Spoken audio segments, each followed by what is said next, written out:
নবীজি বলছেন যা মন লাগে তাই করো, যা মন লাগে তাই করো, তোমার ব্রেক নাই তো তোমার ইচ্ছা যা আছে তাই করে যাও, কেউ তোমাকে বাধা দেবে না।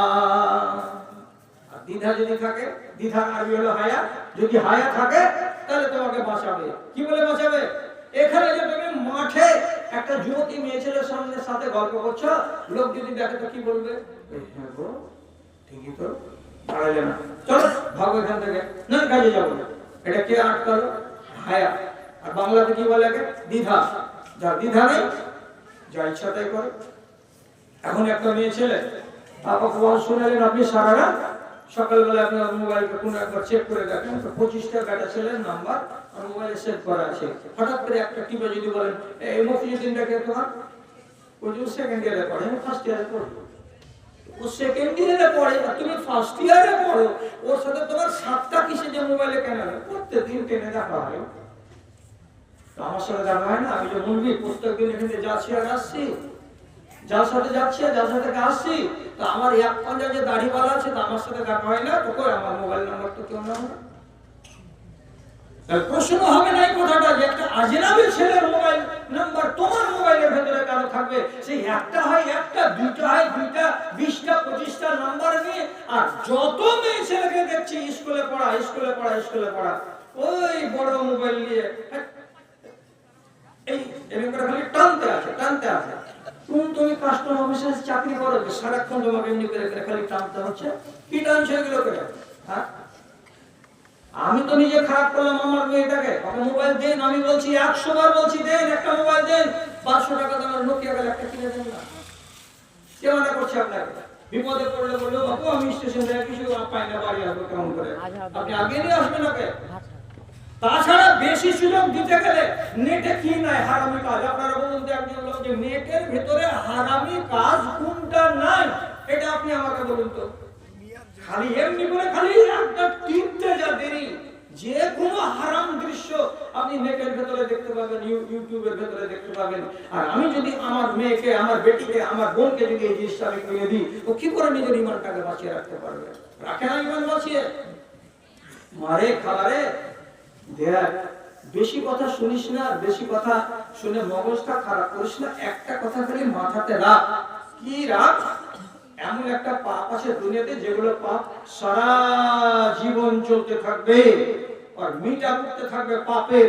যতদিন বাঁচবা ততদিন পাপেরই মিটার উঠবে। বেটা ছেলে এরকম করতে পারে, মেয়ে ছেলে এরকম করতে পারে, এরকম পাপ আছে। কেমন না বুঝলে বুঝিয়ে দিচ্ছি।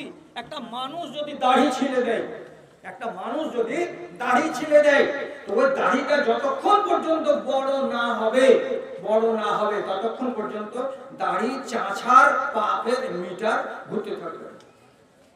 কত পাপ হচ্ছে এখন চিন্তা করো। একটা লোক মদখড়ি করছে, মদখড়িকে ব্রেন নষ্ট করছে, যতক্ষণ পর্যন্ত ব্রেন সুস্থ না হবে ততক্ষণ পর্যন্ত পাপের চাকা ঘুরতে থাকবে। আবার যদি 4 ঘন্টা 6 ঘন্টা পরে ফেরে জিনিসকে সেবন করে ব্রেন নষ্ট হয়ে যায়, পাপের চাকা ঘুরতে থাকবে।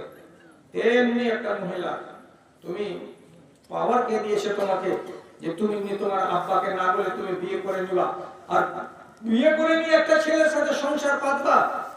সংসার পাতিয়ে তুমি বলবে যে মালদা কোর্ট থেকে কাগজ করে নিয়েছি স্বামী স্ত্রী, আমরা বিবাহিত জীবন গত করছি।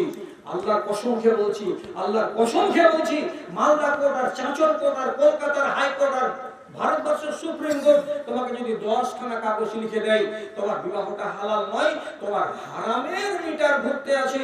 তোমার ওরসে যদি 4টা বেটা পয়দা হয়, বাচ্চা পয়দা হয়, 4টায় তুমি জারজ বাচ্চা পয়দা করেছো। আর যেদিন তুমি মরে যাবা তোমার জানাজা জায়েজ নয়, কোনো মুমিন যেন তোমার জানাজা করতে না যায়। এবং যতদিন তুমি বেঁচে আছো ততদিন তুমি একটা ফাসেকা, তুমি একটা ব্যভিচারিণী, তুমি একটা বেশ্যা, তুমি একটা জানিয়া হয়ে বেঁচে আছো। এবং তোমার স্বামী একজন রান্ডা, সে একজন ব্যভিচারী, সে একজন গুন্ডা, সে একজন লোকমুখ হয়ে বেঁচে আছে। কেন যে সে পাপ করে আর তুমি তার সাথে পাপ করাও। তাহলে আপনারা বলবেন কি যে এটা এত বড় পাপ? জি হ্যাঁ। কেন তুমি হালাল করলে না? আরো বলে দিচ্ছি মশলা। বেটা সাবালক হলে বাপকে বলবে, বাপকে না বললে নানাকে বলবে আমার বিয়ে দিয়ে দাও। তেমনি যে কোনো নারীকে আল্লাহ রাব্বুল আলামিন পাওয়ার দিয়েছেন, তোমার ইচ্ছা যদি যাকে আমি বিয়ে করবো উম্মুকের বেটাকে স্পষ্ট ভাষায় বলতে হবে বাপকে, আব্বা আমার দক্ষিণ মাথার উম্মুকের বেটার সাথে আমার বিয়ে করে দাও। নাজায়েজ নয়, নাজায়েজ নয়। কিন্তু তুমি সেই পথে কেন যাচ্ছ না? মশলাটা শিখে নাও। নেওয়ার পরে অন্য কথা বলি, বাপের কাছে আছে 50 নম্বর আর মেয়ের কাছে আছে 50 নম্বর। যখন এক জায়গাতে বাপ বেটি জমা করবে তখন কত নম্বর হবে? 100 নম্বর। তখন কাজী বলবে দুয়াটিকে আয়াত থেকে পড়ার পরে খুব পড়া দেওয়ার পরে অমুকের ছেলের সঙ্গে এত টাকা বিনিময়ে এত টাকা ধার্য মোহরে তুমি তাকে স্ত্রী বলে কবুল করলে, লেখা কবুল করলাম।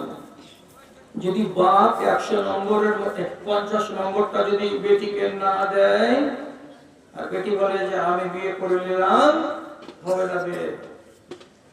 বাপ যদি কি করে গায়ের জোরে বিয়ে দিয়ে দেয় যে আমি বিয়ে দিব রাঘবপুরের অমুকের বেটার সঙ্গে, ছেলেটা চাকরি করে আর মেয়ে রাজি নাই, আল্লাহর কসম খেয়ে বলছি বাপ হয়েছে তাই বলে তুমি চেয়ার হয়ে যাওনি। ওই মেয়ের বিয়ে তুমি গায়ে জোরে দিতে পারো না, কেন যে মেয়ে তোমাকে 50 নম্বর দেয়নি। বাপের যেমন পাওয়ার নেই বেটিকে নারাজ করে বিয়ে দেওয়ার, তেমনি বেটিরও কাছে পাওয়ার নেই বাপের নম্বরটাকে না নিয়ে বিয়ে করার। কথা মাথাতে যদি ঢুকে থাকে তো আলহামদুলিল্লাহ, না ঢুকে থাকে তার কেমন করে ঢুকাবো আমি। এই জন্য সম্মতি লাগে কার? একজনের আর একজনের। আগে বাপ আর বেটিকে সম্মত হতে হবে। হ্যাঁ অনেক জায়গায় বিয়ে লাগিয়েছি, বেটি তুমি রাজি তো? হ্যাঁ রাজি, এবার বিয়ে লাগান। কেউ একজনের সম্মতি নেই, বিয়ে হবে না। সহিহ হাদিসে বলছি আইয়ুমা ইমরাতিন নাকাহাত বিগাইরি ওয়ালিহা ফানিকাহুহা বাতিলুন বাতিলুন বাতিলুন। যে কোনো রমণী তার বাপকে না বলে যদি বিয়ে করে নাই তাহলে পরে সেই বিবাহটা বাতিল হবে, বাতিল হবে, বাতিল হবে। শব্দটা 3 বার করে নবী বলছেন নিকাহুহা বাতিলুন বাতিলুন বাতিলুন।